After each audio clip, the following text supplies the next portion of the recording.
नमस्कार, मैं हूं पवन त्यागी। मुंबई में पत्राचाल घोटाले में प्रवीण राउत और संजय राउत के आपसी लेन देन को लेकर ईडी ने जो पूछताछ की है उसमें करोड़ों रुपए का घोटाले का खुलासा हुआ है और इसके चलते संजय राउत, जो कि शिवसेना के प्रवक्ता हैं, जेल की सलाखों के पीछे हैं और उनको अब कोर्ट से एक और झटका लगा है, क्योंकि उनको ईडी की हिरासत में 4 अगस्त तक के लिए दिया गया था, लेकिन अब कोर्ट ने उनकी ये जो कस्टडी है 4 दिन के लिए और बढ़ा दी है। यानी अब वो 8 अगस्त तक ईडी की गिरफ्त में रहेंगे और ईडी को जो पूछताछ करनी है वो करोड़ों रुपए के लेन देन के बारे में है, जो हवाला के जरिए का ये संजय राउत की पत्नी और संजय राउत के खाते में आए हैं। इस मामले में एक बड़ा, एक चौंकाने वाला खुलासा यह भी हुआ है कि जो संजय राउत की पत्नी है वर्षा राउत, इनकी जो कंपनी थी अवनी इंफ्रास्ट्रक्चर, उसमें भी करोड़ों रुपए का हेरफेर हुआ है और प्रवीण राउत ने इनकी कंपनी में भी अपनी पत्नी के जरिए और डायरेक्ट पैसे दिए हैं, जिनकी संख्या करोड़ों में बताई जा रही है। अब इस मामले को लेकर संजय राउत की पत्नी वर्षा राउत को ईडी ने सम्मन किया है और दोनों को आमने सामने बिठाकर पूछताछ होगी। और जो ईडी के सूत्र हैं, अब उनकी माने तो दोनों पति पत्नी यानी संजय राउत और उनकी पत्नी वर्षा राउत दोनों को जेल हो सकती है, क्योंकि जो अवनी इंफ्रास्ट्रक्चर नाम की कंपनी है, यूं तो वो संजय राउत की पत्नी वर्षा राउत के नाम पर है। वर्षा राउत इस मामले में पहले ही ईडी पूछताछ कर चुकी है और वो सारा कुछ बताते हुए उन्होंने बता ही दिया है कि ये कंपनी नाम को वो चलाती थी, लेकिन जो असली देखभाल है उनके पति करते थे। अब सवाल ये है कि जो उनके खाते में पैसे आए हैं वो पैसे हवाला के जरिए गलत कामों के लिए और रिश्वत के तौर पर लिए गए पैसों के जरिए आए हैं। तो अब इस मामले में क्यों ना दोनों के खिलाफ इस कानून में कार्रवाई हो।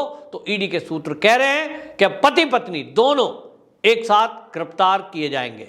सूत्रों की माने तो अब संजय राउत का इसी तरह थोड़ा थोड़ा करके टाइम बढ़ता रहेगा और वो जेल के बाहर अब आने से रहे।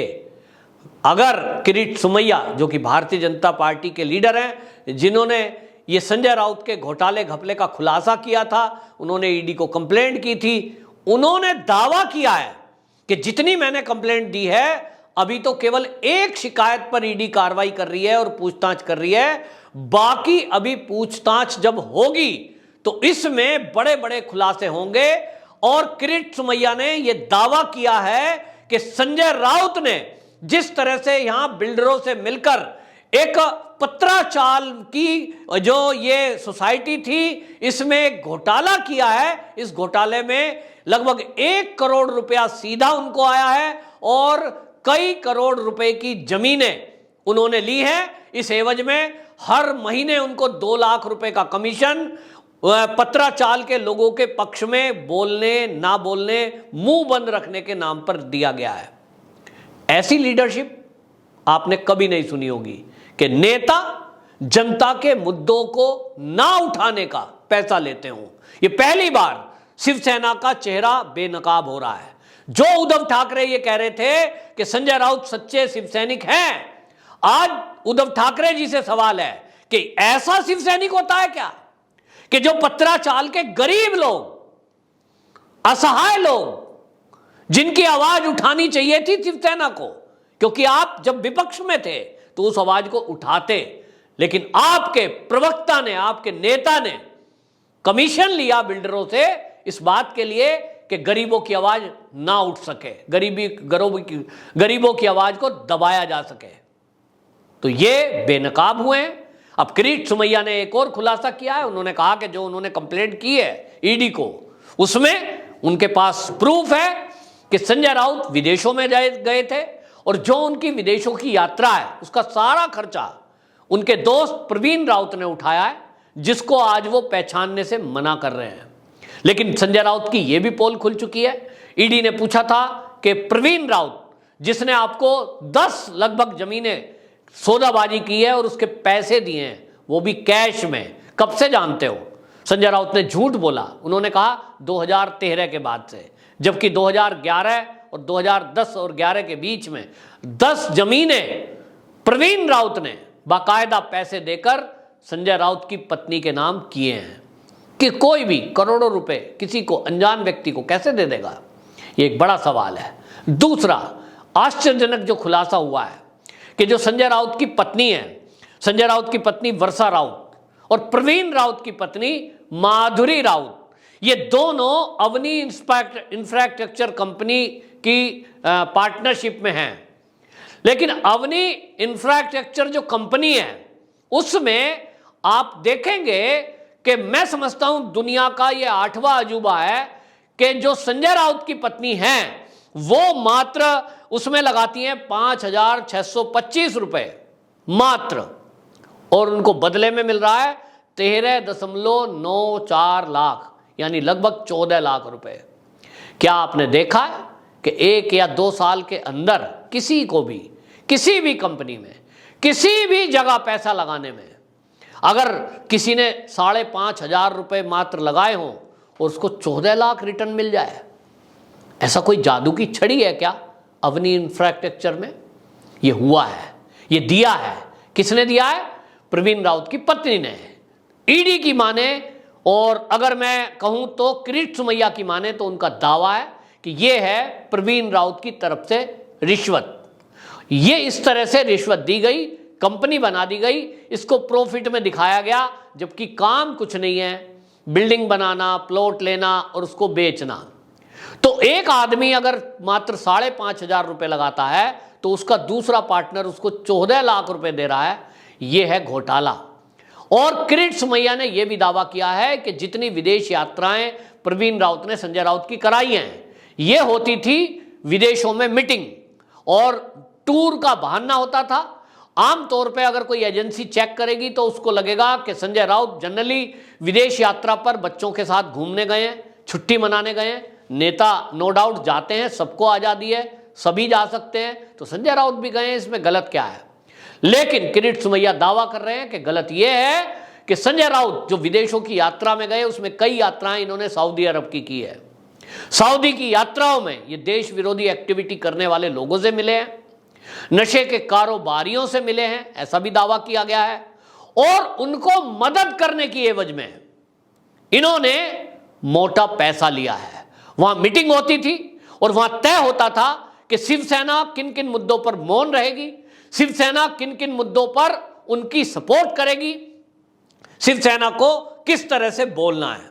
और इसीलिए आपको याद होगा जब एनसीबी कार्रवाई कर रही थी, जो शाहरुख खान का बेटा पकड़ा गया था आर्यन खान, उस समय नवाब मलिक जो डेली प्रेस कॉन्फ्रेंस कर रहे थे और समीर वानखेड़े नाम के ईमानदार ऑफिसर, जो कि एनसीबी के ईमानदार अफसर माने जाते हैं, जिन्होंने वो रेड की थी और खुलासा किया था कि ये जो स्टार किड हैं जिनको हम बच्चा समझते हैं, ये असल में ड्रग पार्टी ऑर्गेनाइज करते हैं।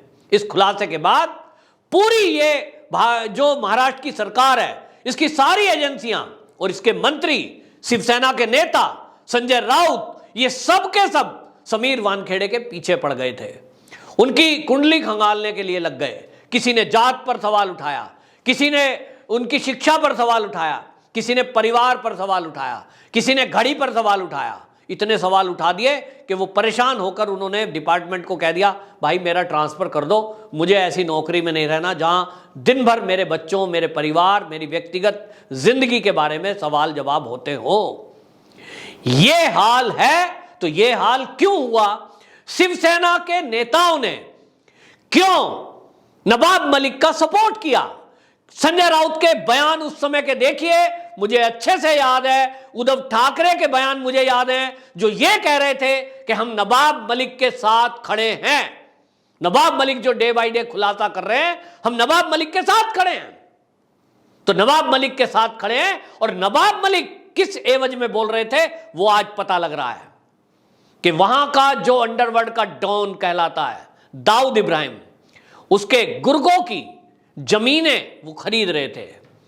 300 करोड़ की जमीन 3 लाख में, 30 लाख में ये सौदा हो रहा था। इसका मतलब ये हुआ कि शिवसेना हो या एनसीपी, वहाँ सब मिलकर के ये घपले घोटाले कर रहे थे। कोई नशे के कारोबारियों को मदद करने की एवज में कर रहा था, कोई अवैध बिल्डरों को मदद करने की एवज में कर रहा था, और कुल मिलाकर सब मिलकर ये महाविकास अघाड़ी नाम रखा हुआ था, लेकिन महाविकास वसूली ये काम चल रहा था। और इसीलिए महावसूली सरकार भारतीय जनता पार्टी के नेताओं ने इसको नाम दिया था। आज ये प्रूव हो रहा है। और इसीलिए संजय राउत के जो अपराध हैं वो केवल अभी एक अपराध पर बात हो रही है कि उन्होंने कुछ सेल कंपनी के जरिए इस तरह के ट्रांजैक्शन लिए, उनको रिश्वत मिली, और जो बिल्डरों को जमीन बेची गई गुरु आशीष कंस्ट्रक्शन कंपनी के द्वारा जो ये घपला घोटाला हुआ, जो घोटाला लगभग 1000 करोड़ का है, जिसकी एवज में 112 करोड़ रुपए का कमीशन या रिश्वत कहें वो मिला था प्रवीण राउत को, उसने नेताओं को बांटा था। अभी केवल एक नेता का नाम खुला है जिसका नाम है संजय राउत। अभी इसमें और नाम खुलना बाकी है। ईडी को उन नामों का पता है, ईडी को प्रवीण राउत बता चुका है। ईडी इसी तरह धीरे धीरे पूछताछ करना चाहती है। शायद उनको जेल तैयार करने के लिए, इंट्रोगेशन के कमरे तैयार करने के लिए अभी टाइम लग रहा होगा, इसलिए उन्होंने सोचा होगा पहले संजय राउत को बुला लेते हैं, उसके बाद जब इनसे पूछताछ पूरी हो जाए तो उद्धव ठाकरे को बुलाया जाएगा। ये सूत्रों की माने तो उद्धव ठाकरे को भी इनके हिस्से मिले हैं, ऐसा हो सकता है। ये डाउट है, इसको क्लियर करेगी ईडी। लेकिन आने वाले दिनों में जो सूत्रों की माने तो उद्धव ठाकरे को भी ईडी सम्मन करके बुला सकती है, क्योंकि प्रवीण राउत ने जो नाम खुलासे किए हैं, हालांकि हमारे पास वो नाम नहीं है, सूत्रों के हवाले से केवल इतनी जानकारी मिली है कि महाविकास अघाड़ी सरकार जो चल रही थी उसके नेता, चाहे वो एनसीपी के हों, फिर चाहे वो कांग्रेस के हों, और चाहे शिवसेना के हों, इन तीनों पार्टियों के नेताओं को सरकार चलाते समय आप उन बेचारे गरीब लोगों को, पत्राचाल वालों के पक्ष में आप एक भी केस ना करें, उनकी सुनवाई ना करें, उनकी आवाज ना उठने दें, बल्कि उन लोगों को डराएं। इस एवज में करोड़ों रुपए बांटे गए। जब 112 करोड़ रुपए मिले, मामला 1000 करोड़ का है, तो करोड़ों रुपए इसमें बंटे हैं। और अभी ये एक केस है, तो इसका मतलब ये हुआ कि अभी कई नेताओं को जेल जाना ऐसा माना जा रहा है। संजय राउत ने कंप्लेंट की कि भाई उनको ऐसे कमरे में रखा जा रहा है जहां खिड़की नहीं है, तो भाई उनको खिड़की वाले कमरे में रखा जाएगा। और अभी ईडी के सूत्र कह रहे हैं कि इसमें कई बड़े खुलासे होना अभी बाकी है। तो ये सब जो है खुलासे हो रहे हैं, और इसीलिए आप देखें कि विपक्ष बौखलाया हुआ है कि ईडी बड़े बड़े लीडरों को पकड़कर जेल में डाल रहा है। लेकिन मैं आपसे पूछना चाहता हूं जो दर्शक हैं कि क्या ईडी इन सब नेताओं के भ्रष्टाचार करने के बावजूद, हेराफेरी करने के बावजूद इनसे पूछताछ ना करे? और यदि ईडी सही कर रही है, यदि मोदी सरकार सही कर रही है, फिर ये संसद से लेकर सड़क पर हंगामा क्यों? वंदे मातरम।